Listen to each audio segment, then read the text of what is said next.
नमस्कार, जौहर झारखंड देख रहे हैं आप। आपके साथ मैं हूं शिप्रा झा। बुलेटिन में सबसे पहले बात करेंगे झारखंड विधानसभा के मॉनसून सत्र की। आज झारखंड विधानसभा के मॉनसून सत्र में हंगामे का दौर जारी रहा।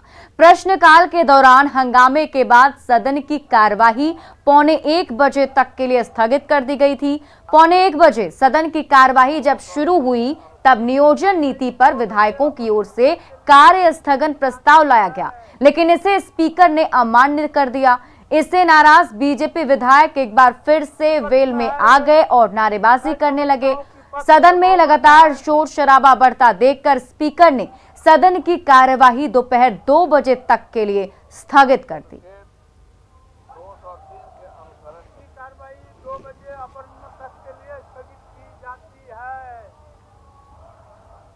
विधानसभा के मॉनसून सत्र के दूसरे दिन की कार्यवाही हंगामे के साथ शुरू हुई। विधायक विधानसभा में नमाज अदा करने के लिए कमरे के आवंटन को रद्द करने की मांग को लेकर सदन में हंगामा कर रहे थे। बीजेपी विधायकों के वेल में पहुंचने से प्रश्नकाल बाधित हो गया। स्पीकर के बार बार समझाने के बाद भी बीजेपी विधायक नहीं माने और सदन के भीतर जय श्री राम, हर हर महादेव के नारे लगाते रहे। साथ ही नियोजन नीति रद्द करने की मांग को लेकर भी नारेबाजी की गई। बीजेपी विधायकों की लगातार नारेबाजी के बीच स्पीकर ने विधानसभा की कार्यवाही दोपहर 1:45 बजे तक के लिए स्थगित कर दी।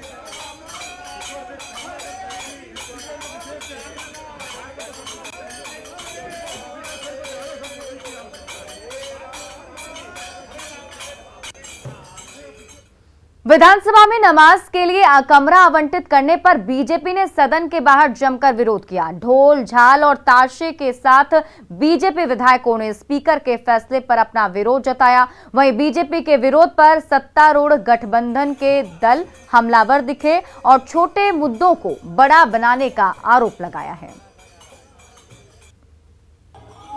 छोटा मामला को इश्यू बना रहे हैं। अगर नमाज पढ़ने के लिए अनुमति दे दी गई है तो क्या गलत किया गया है?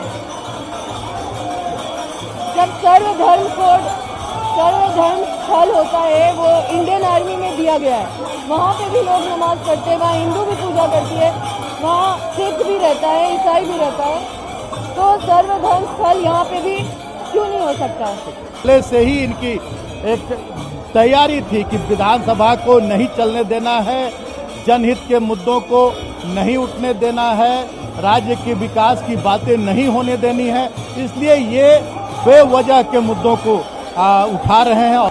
मस्जिद में नमाज पढ़ने की अनुमति दिए हैं अध्यक्ष जी ने, तो प्रार्थना करना है तो ये लोग रूम ले लें।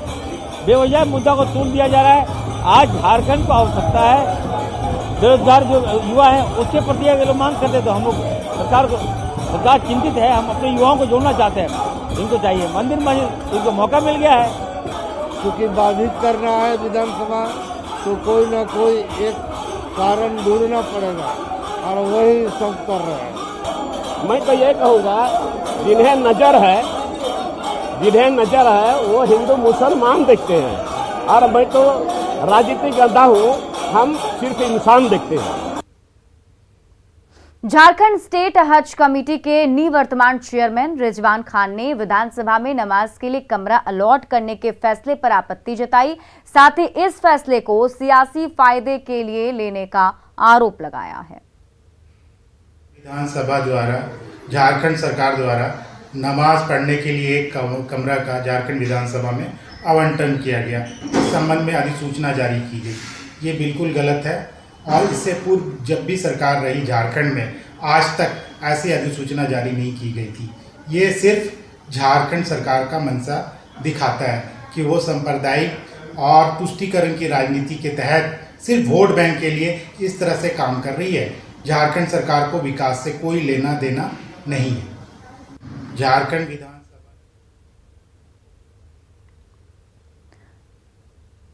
तो अभी हमने आपको झारखंड विधानसभा के मॉनसून सत्र की वो तस्वीरें भी दिखाई, प्रतिक्रियाएं भी बताई कि किस तरीके से नमाज के लिए जो कमरा अलॉट किया गया है उसके बाद से बीजेपी का हंगामा जारी है। और बीजेपी के हंगामे पर सत्तारूढ़ दल के जो नेता हैं वो भी अपनी प्रतिक्रिया दे रहे हैं। जहां एक तरफ बीजेपी के नेताओं का कहना है कि नमाज के लिए अगर कमरा अलॉट किया गया है, तो वैसे अन्य धर्मों के लिए भी कमरा अलॉट करना चाहिए।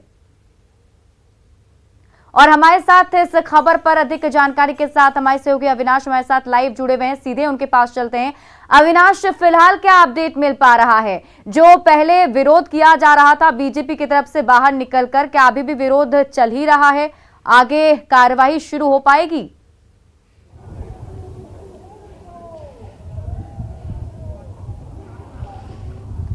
नहीं, देखिए, इस वक्त सदन की कार्यवाही 2 बजे तक के लिए स्थगित कर दी गई है। सुबह जब शुरुआत हुई थी सदन के, आज मानसून सत्र का आज दूसरा दिन है और जैसा कि हम लगातार अपने दर्शकों को दिखा रहे हैं कि किस तरह से इसी विधानसभा के बाहर हरे रामा हरे कृष्णा, मतलब सदन के बाहर अगर हम कहें भजन, तो ये आज तस्वीर बीजेपी के विधायकों के द्वारा देखने को मिली और वो लगातार इस भजन के माध्यम से, इस कीर्तन के माध्यम से अपना विरोध जता रहे थे कि अगर इस विधानसभा के अंदर नमाज अदा करने के लिए कमरा दिया जा सकता है तो दूसरे जो धर्म के लोग हैं उनके लिए भी, उनकी आस्था को भी ध्यान में रखना चाहिए। सदन के अंदर भी यही तस्वीर देखने को मिली, लगातार विरोध होता रहा, लगातार हंगामा होता रहा। बीजेपी के विधायक वेल में रहे, बीजेपी के विधायक कुर्सी पर खड़े हो गए और उसके बाद 12:45 तक के लिए पहली बार जो है सदन की कार्यवाही को स्थगित किया गया था। और उसके बाद जब शुरुआत हुई तो अनुपूरक बजट के रूप में 4,684 करोड़ रुपए का अनुपूरक बजट सदन में वित्त मंत्री रामेश्वर उरांव ने रखा है। लेकिन इस बीच जब मुख्यमंत्री सदन 2 बजे तक के लिए स्थगित होने के बाद जब बाहर निकले तो उन्होंने बीजेपी पर हमला बोला है।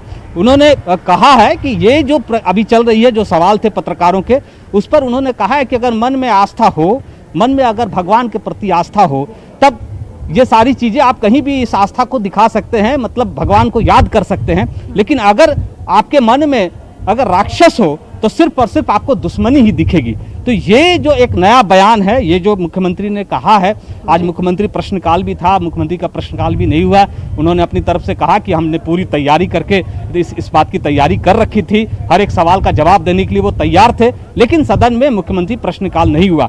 लेकिन जिस तरह से बीजेपी के रवैये को राक्षस कहते हुए मुख्यमंत्री ने कटाक्ष किया है, अब आप समझ सकती हैं कि ये सत्ता पक्ष और विपक्ष के बीच में जो तल्खियां हैं वो किस ओर जा रही हैं। और मुख्यमंत्री ने यह भी कहा है कि जो बीजेपी के विधायक कह रहे हैं कि मंदिर का निर्माण, तो उन्होंने कहा इस सवाल के जवाब में कि यह कोई समाधान नहीं है, ये इससे कोई समाधान नहीं निकलेगा।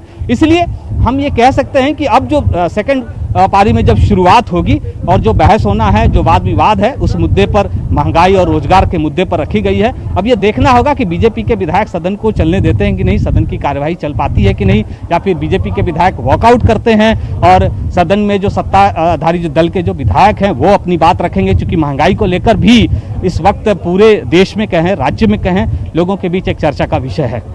जी अविनाश, आप हमारे साथ जुड़े रहिए। इसी बीच हम अपने दर्शकों को सीएम हेमंत सोरेन की वो बाइट भी सुनाते हैं। उन्होंने कहा है कि सदन में जो हंगामा चल रहा है उसको लेकर बीजेपी पर हमला बोला है। उन्होंने कहा कि विपक्ष के पास जब मुद्दा का अभाव होता है तो इसी तरह सदन की कार्यवाही बाधित की जाती है।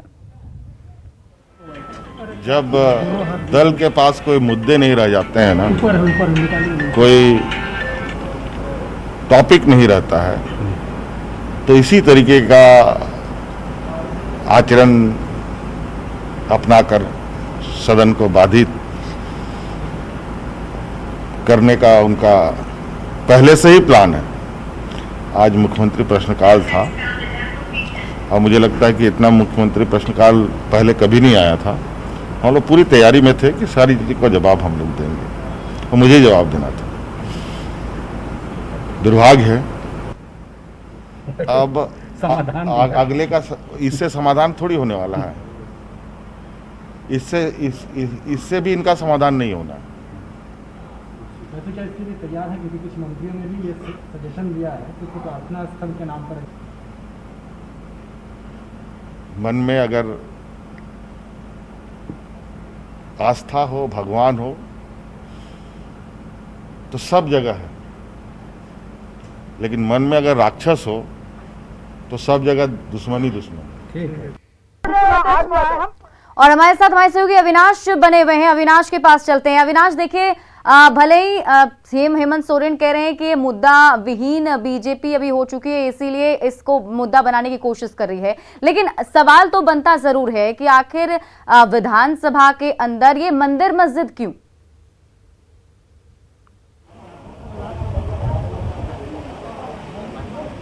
नहीं, जरूर सवाल बनता है। और हम जब विधानसभा की बात करते हैं, संसद की बात करते हैं, तो हम ये कहते हैं कि ये लोकतंत्र का मंदिर है। और यहाँ अगर अलग अलग धर्म की बात करेंगे, अलग अलग समुदाय की बात करेंगे, तब ये फिर लोकतंत्र का मंदिर नहीं रह जाएगा। इसलिए सवाल ये उठ रहे हैं कि जो अब तक परिपाटी चली आ रही थी, अब तक जो कांग्रेस की तरफ से या जेएमएम की तरफ से जो दावे किए जा रहे हैं कि इससे पहले भी इस तरह के कमरे आवंटित थे, लेकिन उसको लेकर कोई तथ्य नहीं है। इस बार जो आवंटन हुआ है उसकी अधिसूचना जारी की गई है। इसलिए ये सवाल उठ रहे हैं कि बीजेपी के तरफ से जब विधायकों ने ये सवाल उठाया और सरकार से ये जानना चाहा कि जब आप अधिसूचना जारी करते हुए किसी एक समाज के लिए नमाज अदा करने के लिए आप कमरे को आवंटित कर देते हैं, तो फिर दूसरे धर्म के लोगों के लिए ये व्यवस्था क्यों नहीं होनी चाहिए। और ये विरोध लगातार, अगर आप देखें, पिछले 2 दिनों से ये विरोध लगातार चल रहा है। और ये जैसा कि हम कह भी रहे थे कि सदन की जो कार्यवाही है, जो मानसून सत्र है, उसमें बीजेपी के विधायकों की तल्खियां दिखेंगी। सदन के बाहर भी वो तल्खी देखने को मिली हैं और सदन के अंदर भी ये तल्खियां देखने को मिल रही हैं। जी अविनाश, लेकिन कहीं ना कहीं इससे थोड़ा नुकसान भी है। जहां एक तरफ हम देख पा रहे हैं कि बीजेपी अपनी बातों पर अडिग है और अपने तरीके से विरोध प्रदर्शन कर रही है, तो वहीं दूसरी तरफ अभी सीएम हेमंत सोरेन के जो बयान थे उसको देखकर साफ लगा कि समाधान भी अभी दोनों के बीच में निकलने की कोई भी दूर दूर तक दिखाई नहीं दे रहा। तो कहीं ना कहीं जो जनहित के मुद्दे हैं जिस पर बहस होनी चाहिए थी, वो फिर से दबे रह जाएंगे क्योंकि सत्र ऑलरेडी इतना छोटा है।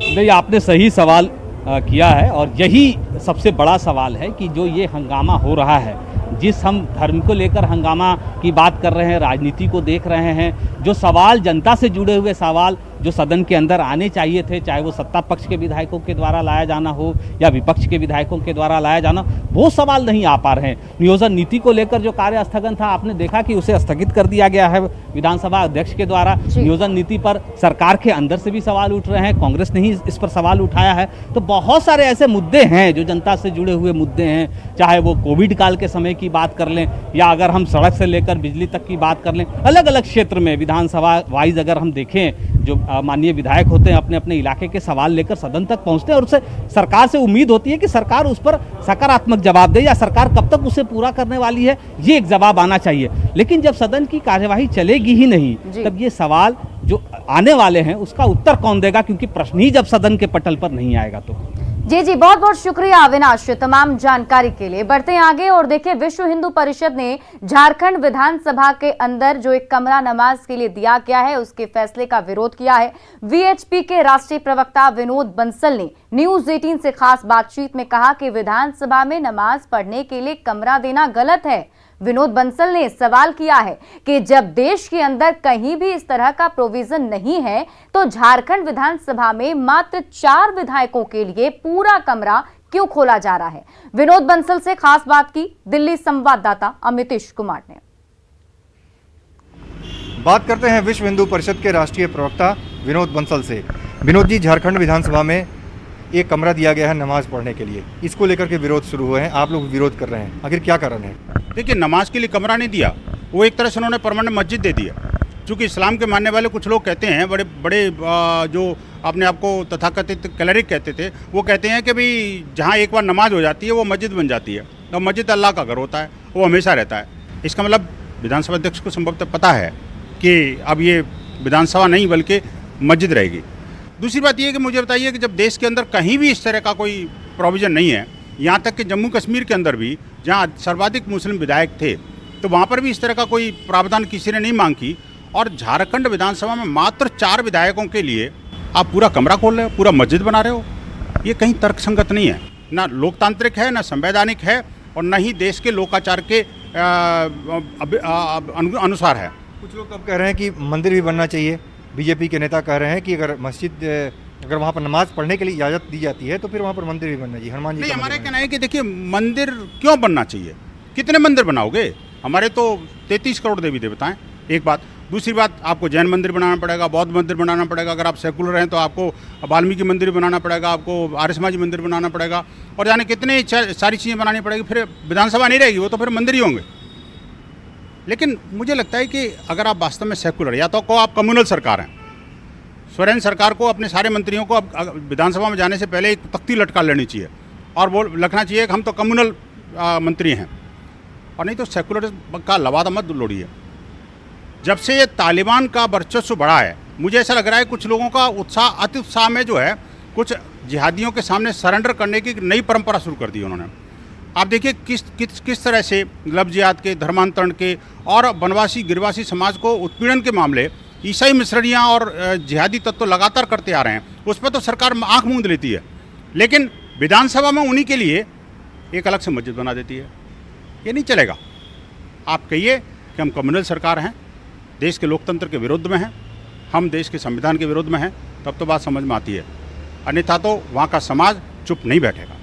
बहुत बहुत धन्यवाद। तो ये थे विश्व हिंदू परिषद के राष्ट्रीय प्रवक्ता विनोद बंसल।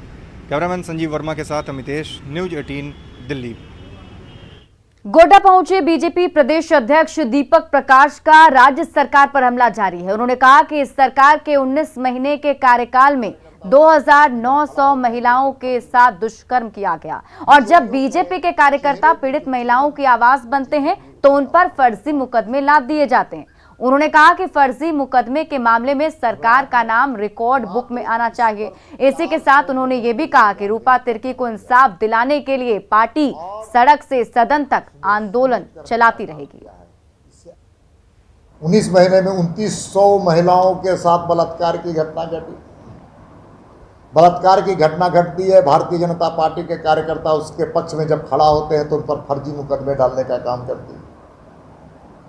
भारतीय जनता पार्टी के प्रदेश से लेकर के बूथ स्तर के कार्यकर्ताओं का 350 लोगों पर एफआईआर दर्ज किए गए। क्यों?